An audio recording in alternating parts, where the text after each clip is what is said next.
আসসালামু আলাইকুম। সাইমাস কিচেনে সবাইকে স্বাগতম। আজকে রান্না করব বিরিয়ানি। বিরিয়ানি রান্না করতে আমি এখানে 3.5 কেজির মতো গরুর মাংস নিয়েছি। গরুর মাংসর সাইজটা আমি বড় বড় করেই কেটে নিয়েছি।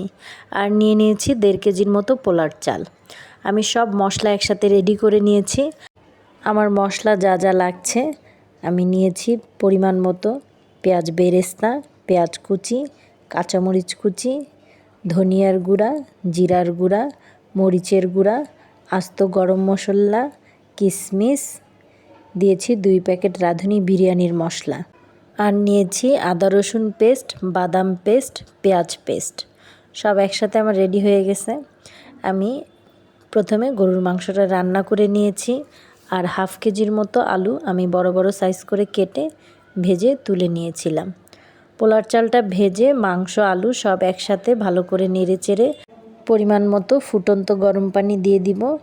পানিটা যখন প্রায় শুকিয়ে আসবে তখন আমি কেওড়া জল, ঘি আর পেঁয়াজ বেরেস্তায় আমি অল্প পরিমাণের চিনি মিক্সড করে সেই পেঁয়াজ বেরেস্তাটা উপর থেকে ছড়িয়ে দিয়ে নেড়েচেড়ে দমে কিছুক্ষণ রান্না করব।